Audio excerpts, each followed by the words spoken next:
welcome 샤를리즈 Theron.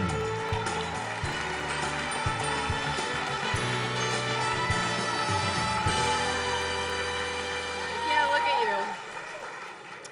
When I was 8 years old, growing up on a farm in South Africa, my three most prized possessions were my ballet shoes, my pet goat, and my VHS cassette of Splash.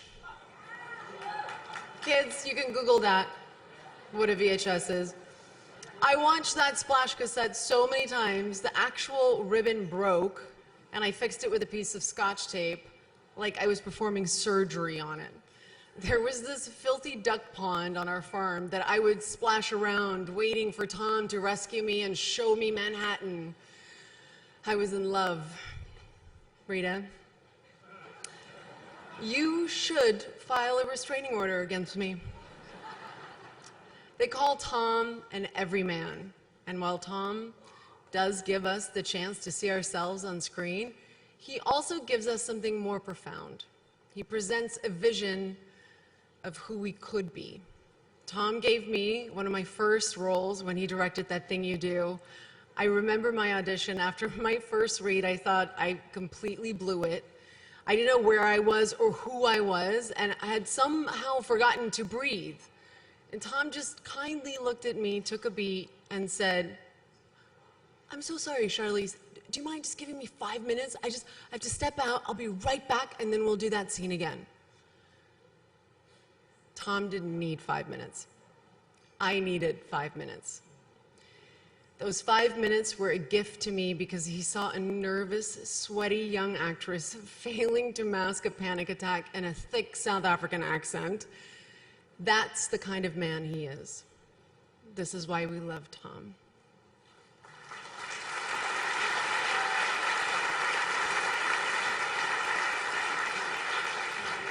He stands for all the qualities we aspire to, both on screen and off. He gives us enough laughter to weather our storms. And while there may be no crying in baseball, he has made easy work of breaking our hearts and stealing our tears. The most undeniable thing that can be said about Tom Hanks is both deceptively simple and yet overwhelmingly true. He just makes the world a better place.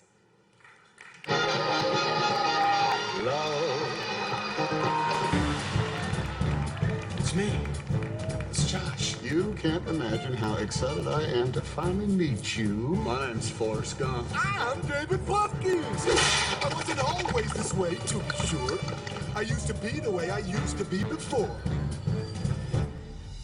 My mom always said you got to put the past behind you before you can move on.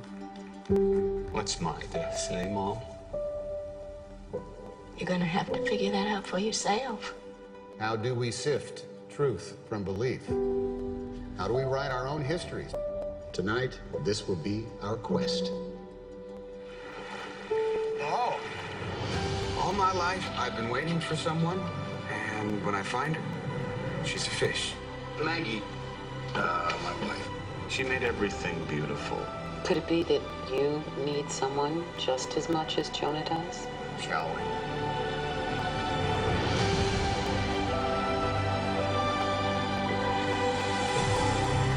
Are you crying? No. There's no crying. There's no crying in baseball. Get ready for a little choke, fellas. Houston, we have a problem. Well, then we've got to do something. Yeah, sure. You go ahead. Melt him with your scary laser. I'll tell you what I am sure of. You're gonna get caught. I want to call a truce. No truce.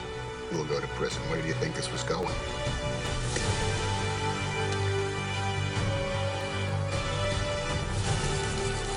Wouldn't Nick, by any chance, would you?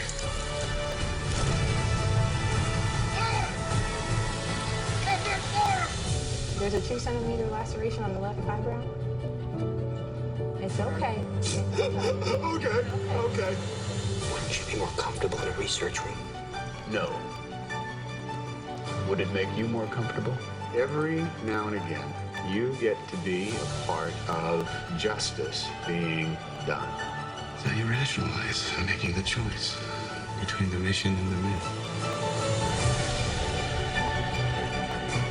What makes us both Americans? Just one thing.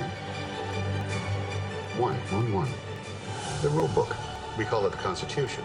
And we agree to the rules. And that's what makes us Americans. Can you honestly tell me that this will do no damage to the United States if you publish? Yes. Are you sure about that?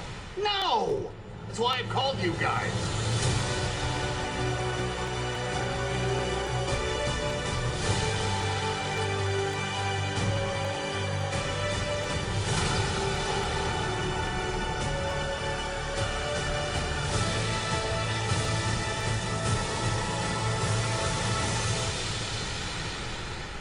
Hello, neighbor.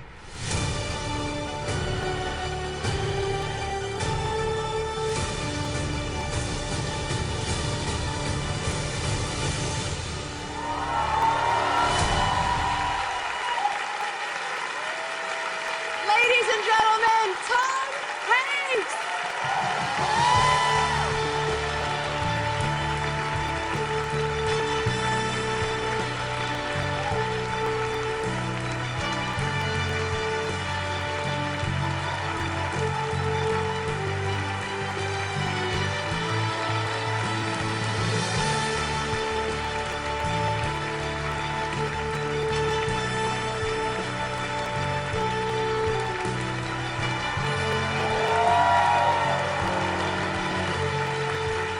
Thank you. Thank you. Thank you very much. Thank you.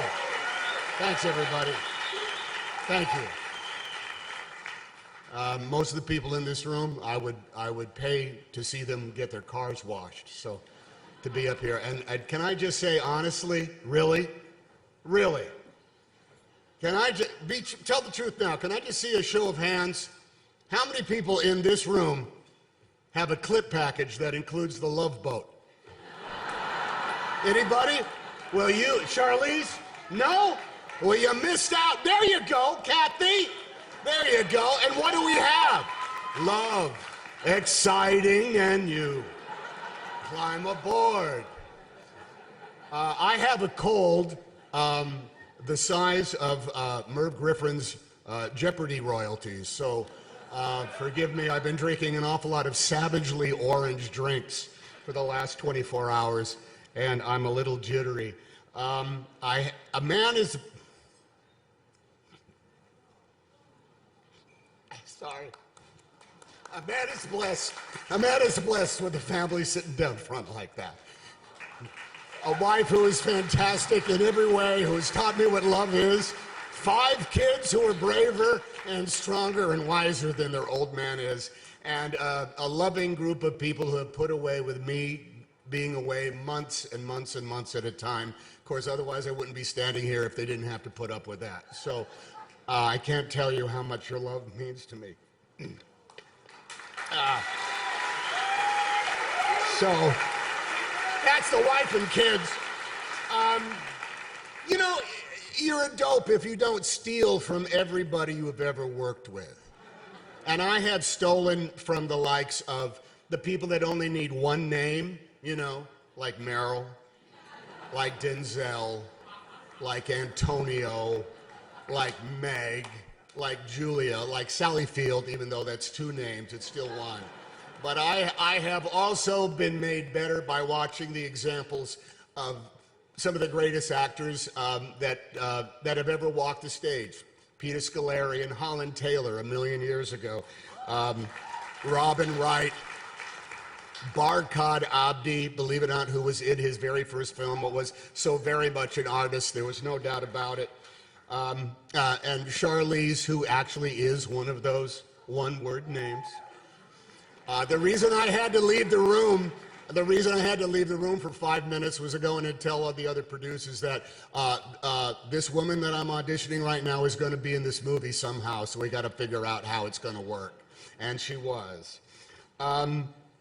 I have never not been challenged or flummoxed or lost sleep because of the work that was asked of me by the directors that I've worked with, every single one of them, the screenwriters that I've worked with, every single one of them, and there's been Nora and Penny, Mari of late, there's Stephen and Ron, Paul, Bob, the list goes on, Clint, the list goes on, and every one of those guys at some point or another came up to me in the course of a day and said, tomorrow, if you don't do your job really well, we don't have a movie. And this is a thing that happens with actors at some point. On a movie is made shot by shot. Everybody knows that. Lena Wertmuller knows it. Marty Scorsese knows it.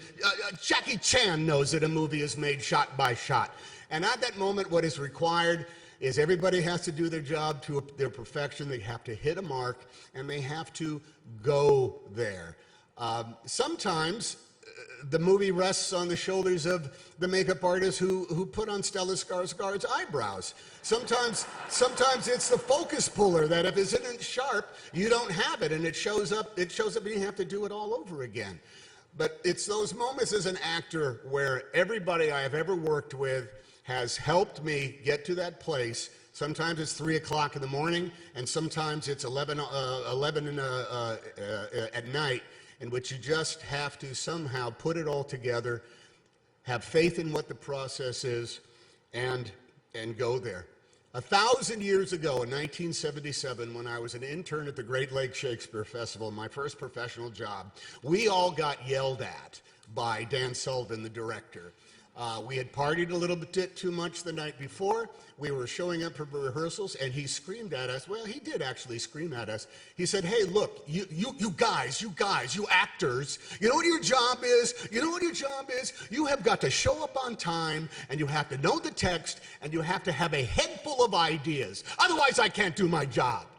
That was the greatest lesson a young actor could possibly ever get.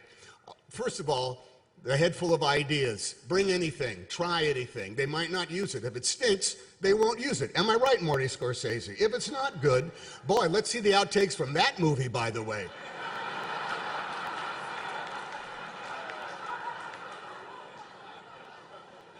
Knowing the text, and it's not just your lines, it's the whole thing. It's the red dot. It's the theme of the movie. You've got to know it. You might not be right in what the opinion that you bring to it, but you've got to come at it with some direction. And as 샤를리즈 might know, and some of the other people who've worked with us through the Playtone galaxy of stars, showing up on time is one of the greatest liberating acts you can give yourself in a movie. That means those people with radios in the ears don't need to knock on your door and say they're ready for you. You're actually already ready, and you have the liberty and you have the freedom of being there early enough to settle down, because when the time comes, you have to hit the marks and you have to go there.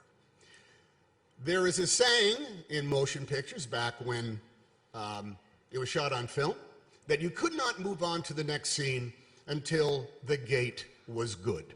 The film went through the little, let me explain it to the kids at home.